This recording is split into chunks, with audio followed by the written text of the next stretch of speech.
He says, when you're walking, be the walking. When you're eating, be the Be eating. the eating. Yeah, and it's just so powerful because it's like, how much more present can you be when you're Yeah. becoming the thing that you're doing? Like, you are being, right? And so Yeah. that really hits home with me, and nothing speaks to being more dialed in than being like quite present in the moment. Instead of getting lost in the question of why don't I have that, what if we started asking a different question? What if we asked, what's the standard that this person is living by that's creating those results in their life? These are the modalities of experience that we want AI to have. Ultimately, is Mm. like the expression of humanity in the little things that really count in life. How often we stress, we worry over not having enough or just needing more.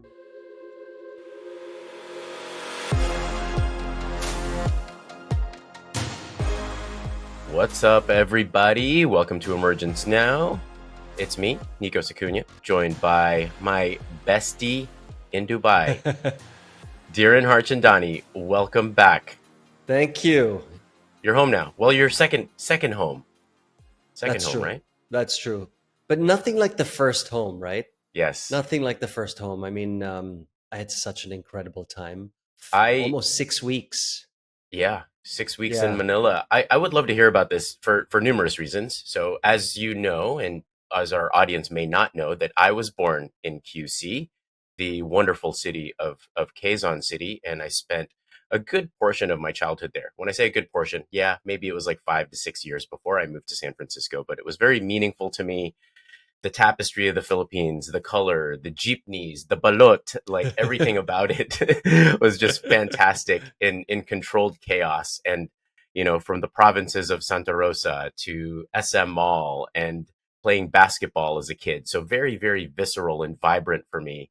And it just brings back a sense of nostalgia. And as I prepare for this trip coming up in October, I'd love to hear about your experience. The reason why I'd love to hear about it is, to my understanding, you have some new insights that are more culturally resonant. And as I gear up, obviously, I'd love to hear about these insights as well. And then, maybe we can get into, some aspects of what you've learned, some things that you've experienced anew, some things that have crystallized for you. But yeah, I'd love to unpack it, man. How do you feel Yeah, about I've that? got I've got a few. I've got a few for Okay. you. But before we Okay. unpack the lessons, I want to tell you that the Yeah. trip really kicked off with this one question, right? I asked myself at the beginning of the trip, knowing that I was going to be away for 6 weeks, is, what would make this trip a peak experience? So for the first few days, I didn't really have a clear answer. But when I finally dug deep, it really hit me that to set the tone for the entire journey, I really needed to make sure that I was fully present in the now. So a lot of what I do, whether it's coaching or endurance sports or writing or meditation, you know, has taught me how to be more present, right? And how powerful presence is. But I knew that given that, I was going to be pulled in all these different directions while I'm there, that I really needed to make sure that I captured the moment. So I'll admit, I knew that I still have a lot of room for improvement in terms of just being truly present in the moment. So I really leaned into conscious breathing. Like that was my anchor. And I have to say, I mean, this for the 6 weeks that I was there, I really felt every moment. Like I didn't let a moment slip by. Not one experience went unnoticed, at least that I'm aware of, right? Every conversation, every handshake, a fleeting glance from a loved one, even the quiet moments, like just watching the sunrise or the sunset, I was all in. So, and you know what? Here's the wild part. The more present I became, the more time seemed to expand. The deeper I connected with the people around me, just everything felt so much richer, right? Every moment, moments that could have just easily been forgotten became unforgettable memories. So, I wanted to just start off by sharing the power of presence. And I really leaned into this conscious breathing. And I've been reading a lot about the conscious breath. And I know you've been doing a lot of work with ice baths and, really leaning into that and just using it as a tool to just get really grounded. This really turned it for me. Like I feel like I'm coming back with my level of awareness of the present moment at a higher level than it was a few weeks ago. Yeah. So that was a Yeah, big, most big, big definitely. takeaway. Yeah, that's a Yeah. huge one. Yeah, you didn't mention that in our pregame. That's definitely a big connection point. And I've been reading a lot about that as just a meditative technique, not just obviously in your meditation, that's what you focus on. But then when you're walking around in your day to day life, how present can you be? And I noticed this significantly when I would do my workout routines, because usually when I do my workout routines, I'm either optimizing my time listening to another pod, listening to some kind of, techie scientific research. Maybe Yeah. it's like Huberman Labs or something. And I'm not fully present because and the reason why I'm turning into an automaton when I do that is because one, my brain is going, but then my body's going too. So it's almost like my workouts have been, so succinct and deliberate that I've been able to program myself in just kind of going about the routine while I'm kind of learning. But the challenge with that is that you're not present at all, right? So the body's on autopilot and then the brain is like ingesting information. So you're not present. And that is a deliberate way to optimize your time, yes, but you're not fully in the moment. So when I'm fully No. in the moment in my workouts, yes, to your point, and this is actually one of the 112 meditations of the Bhagyan Virav by Osho. And so Osho's interpretation is really great. I love it because he says, when you're walking, be the walking. Mm, When you're eating, be the be eating. the eating. Yeah. And it's just so powerful because it's like how much more present can you be when you're Yeah. becoming the thing that you're doing, like you are being, right? And so that Yeah. that really hits home with me, and nothing speaks to being more dialed in than being like quite present in the moment. So I love Yeah. that as a premise. Absolutely. So true. I read somewhere recently that hiking is walking meditation. I mean, that just so true, right? I mean, when you're in nature and you're really one in nature and you're really immersed in the environment that you're in, everything just dilates, right? Yeah. Time, your emotions, everything basically just gets so concentrated in the moment that you feel every emotion, you feel every pelt from, you know, the environment. I mean, everything is like your senses are just so acute in that moment that it really brings you to the moment. Hey, All speaking right. of real Yeah. quick, speaking of home, just because you brought up hiking, how often have you, while you lived in Brisbane, which was a long time ago, I understand, have you frequented San Bruno State Park, which was literally just like a 2 mile drive up the hill? And I don't know if you've biked there or hiked there, but it's just a beautiful state park where Yeah. you have like 12 to 20 mile trails that you can just kind of explore. And this has been kind of like a mini church for me on the weekends where Nice. I wanted to go to Muir Woods, but that's like an hour and a half drive just to get there. Parking's a pain in the butt now because everybody, from all over go there. And obviously it's not as majestic as Muir Woods, but it's like right in our backyard. And I would literally just go there for like a short, like 5 mile hike. And yes, I would absolutely be just in the pocket in the moment and meditating. And I've gotten a lot of use out of that every time I come home, and it's been beautiful. So just wanted to mention that. I've been there. I've taken my bike there. So this Yes. was Yeah. when I was living in the Bay Area. This was well before my hiking days. Like Yeah. I was allergic to hiking. Yeah. Yeah. You were intense. uh, You were like performance. Yeah. This is about the workout. Yeah. yeah, yeah. It was Yeah. all about the Yeah. gym, right? Yeah. Optics. Yeah. That's what we were. Yeah. I mean, it was all about the aesthetics. It Yeah. wasn't really Yeah. about VO2 max or Yeah. Yeah. Yeah. how Yeah. long you can run. I mean, endurance was Yeah. not even in my vocab at that point. Yeah. Right. I love it. The, All the right, journey first one. continues. So, Yeah. Go yes, for it. the journey definitely continues. First thing that I picked up. Okay, so I'm going to start with one word: respect. I mean, the Filipinos, right, take respect, the culture, to another level, right? Like there's this thing called, you're familiar with this, it's called mano. Oh, Mano, mano. Yep. right? Where you literally take Yep. your your elder's hand and touch it Hmm. to your forehead, right? I mean, think about that. You take your elder's hand and you touch it to your forehead. If you're watching this on YouTube, you could see me do it. Uh, it's like saying, I see you, I respect you, or, I got you. And it's not just this time I saw it, not just with the elders, people, showing respect to just the elders, but also to they do it with authority figures as well, right? So they do it with anyone that's older to them. And then they've got this You're other saying thing. you're saying Yeah. with family or without. Like it doesn't Yeah, matter. It's with or just if without. you're yeah, yep, yep, yep, Absolutely. With or yep. without. Anyone, I mean, family members or non-family, friends of, or parents of friends or Hmm. cousins. I saw a lot of it this time.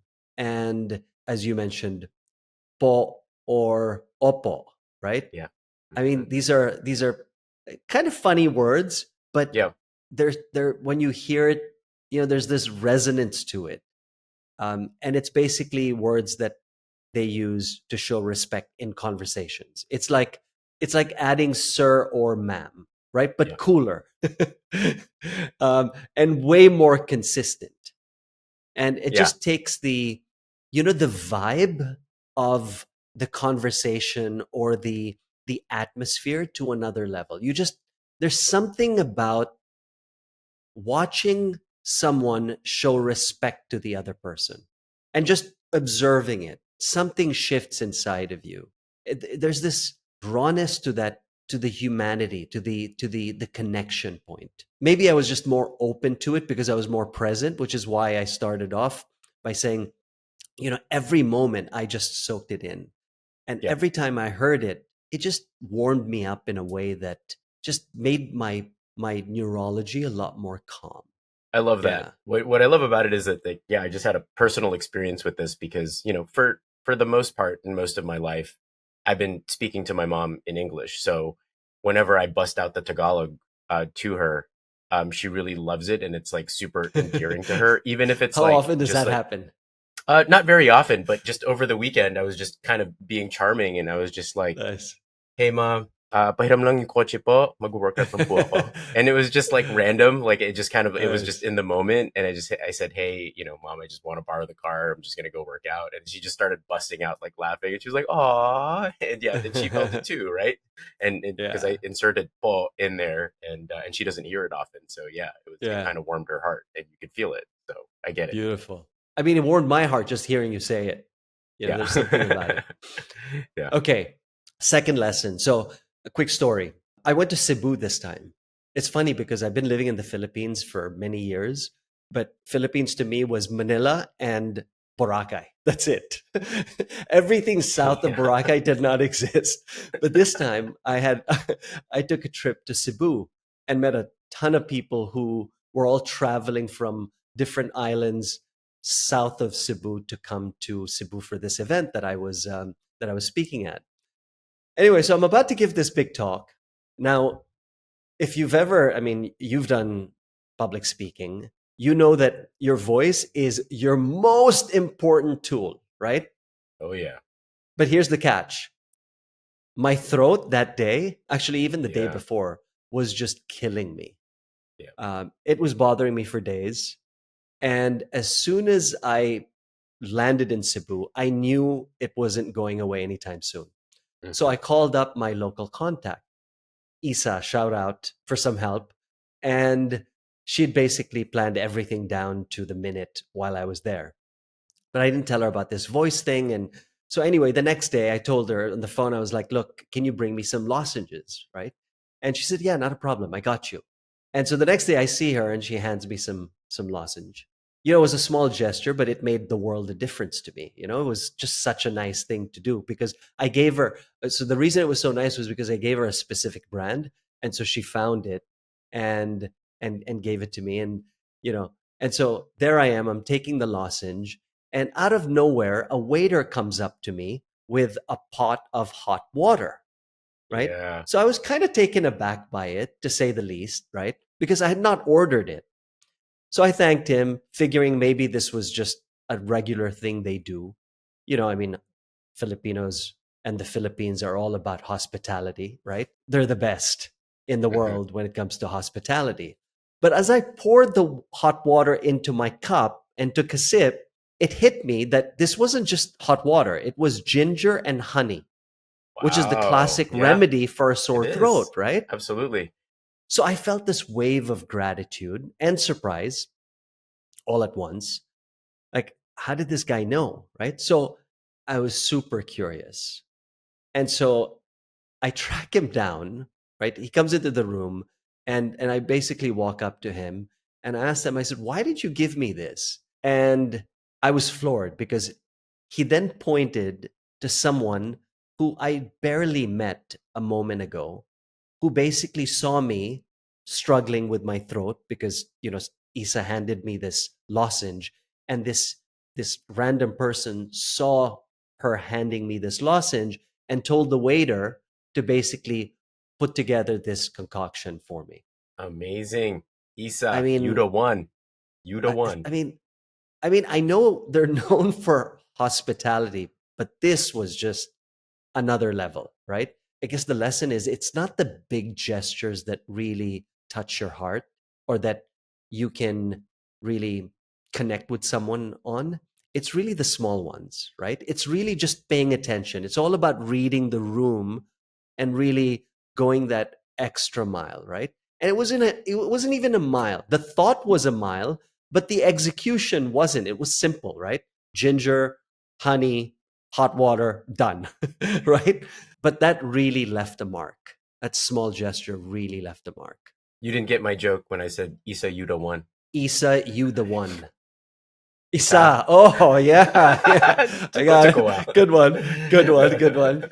Isa is one in Tagalog. For those of you who are wondering, what are these guys talking about? Yeah. Yeah, no, All that's right. amazing. I love everything about that. That just shows the endearing spirit of the Filipinos, and yeah, just the consideration, the empathy, right? And there's some interesting ties that I want to plant seeds for next week's episode, when we're going diving deep back into tech. But these are the modalities of experience that we want AI to have ultimately, Mm, is like the expression of humanity in the little things that really count in life. And what you've just described is very, very, the embodiment of that is amazing. The one thing missing in your remedy, though, with like the lemon, the honey, and the ginger, is you need the Bix Vapor Rub on the throat. You need it here too, right? That's true. That's true. Bix works everywhere. Yeah. They probably send it to my room that night. Yeah. You're right. Bix cures Um, everything. everything, everything. That's so true. And the best part, not just the Vicks, but in the gyms, I would see people, put the towel behind the back, the Yeah. cape, right, just to Yeah. absorb the sweat. Just to absorb Like the that's sweat. Yeah. only in the Philippines do you see that, right? But if you think about it, it's smart, right? I mean, Yeah. you don't want to get sick. Yeah. You want Yeah. something, you want your shirt to absorb it. You want your shirt to So you absorb it, walk and around like this modern day superhero with a cape on your yeah, back. yeah, with the cape. Yeah, with the cape, and just inhaling as much menthol as possible. Yeah, exactly. Filipinos love Exactly. menthol. They do. Hey there. We're taking a quick break from the show to let you know that if you'd like to invite Derain or Nikos to speak at your next event on topics ranging from emergence and the inner game to the future of AI, we've got you covered. Simply email us at info@emergencenowpod.com. Once again, that's info@emergencenowpod.com. Now, let's dive back to the show. Another thing I saw is so shifting gears, was the extreme poverty. I mean, I do want to highlight that the Philippines is, you know, it's just beautiful, right? The beaches are unreal, the food's amazing. And what really stood out for me were the people, right? The vibe, their attitude. It was just another level, especially when you look at how much they deal with every day. Like this time of the year, it's monsoon season. And Neeks, I mean, people lose their homes. Like there was this Yeah. one, I was watching the news, I remember on, one of the days where it wasn't even raining that hard. I mean, it was hard, but it wasn't like a typhoon yet. Not even a Mhm. typhoon yet. And there was this guy basically, saying that in Tagalog, he was saying, I just went to get a cup of coffee I went to the store to get a cup of coffee and I came back and my house was gone, right? Yeah. And so, during the monsoon season, they have a lot to deal with. And I remember I was walking through this neighborhood in Manila, not one of those tourist spots, but Hmm. a place where you really see life happening, like Yeah. real life happening, where the streets are narrow and Hmm. houses look like, they were put together with whatever they could find. Yeah. And you could tell Yeah. life wasn't easy there, right? In this part of, or this neighborhood. But here's the crazy thing. Instead of focusing on that, everyone in that neighborhood, I noticed, I was just observing everyone just seemed happy. I mean, genuinely happy. So I continue walking around and I spot a group of kids playing soccer in the street. And they're stray dogs walking around and they're playing soccer, and you could just feel the rawness of the moment. And the ball wasn't even really a soccer ball. It was just like a bunch of old rags like tied together. But these kids, they were having the time of their lives, right? And it just rained. So it's kind of wet still, and they're laughing, they're running, and it almost like nothing mattered. And that's when it hit me that these kids didn't care that their ball wasn't brand new, or that they weren't playing in some fancy park. They were just completely in the moment, having fun with just what little that they had. It wasn't about what was missing, it was about really just appreciating what was there. And that's when I, started thinking about how often we we stress, we worry over not having enough, or just needing more.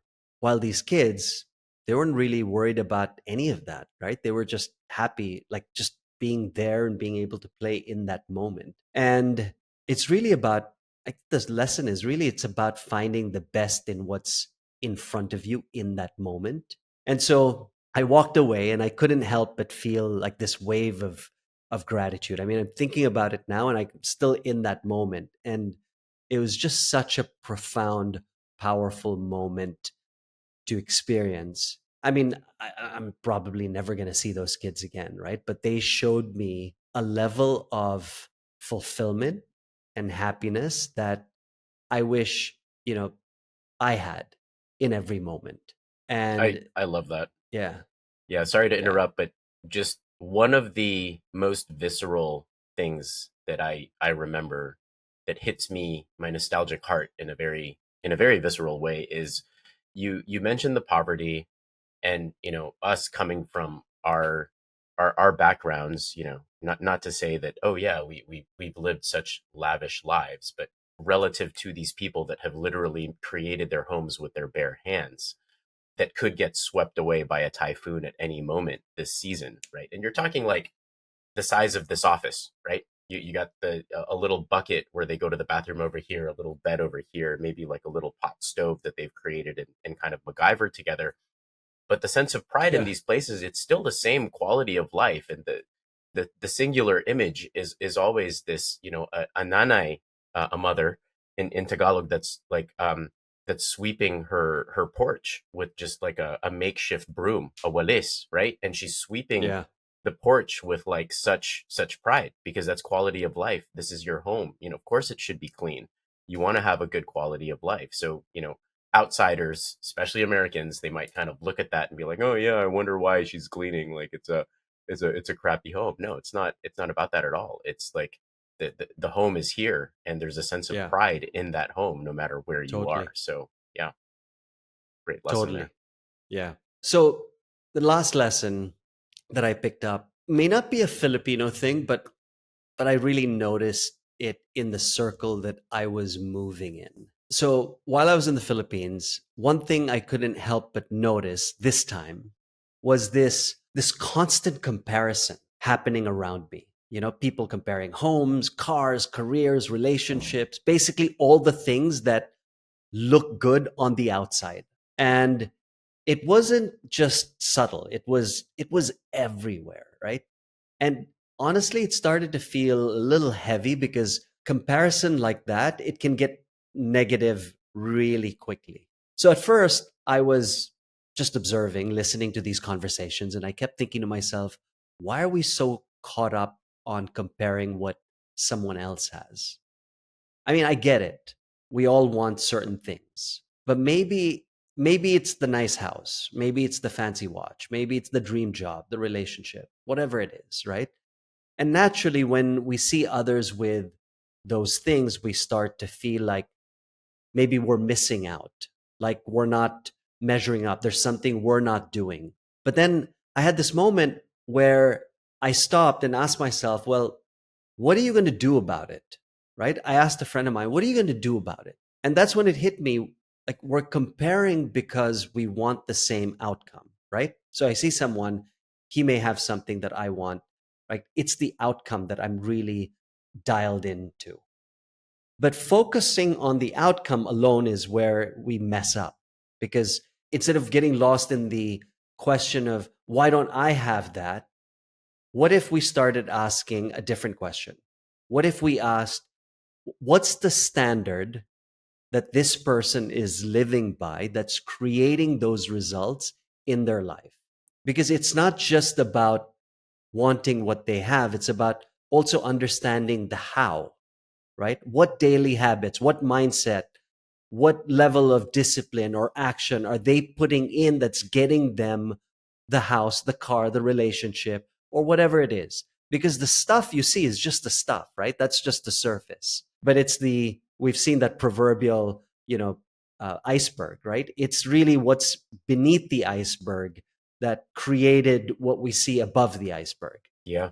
And I feel like we So, we we touch on this one a lot, and this could be probably unpacked into another episode of its own. But there's multiple components to this, which is why it's such a dynamic topic.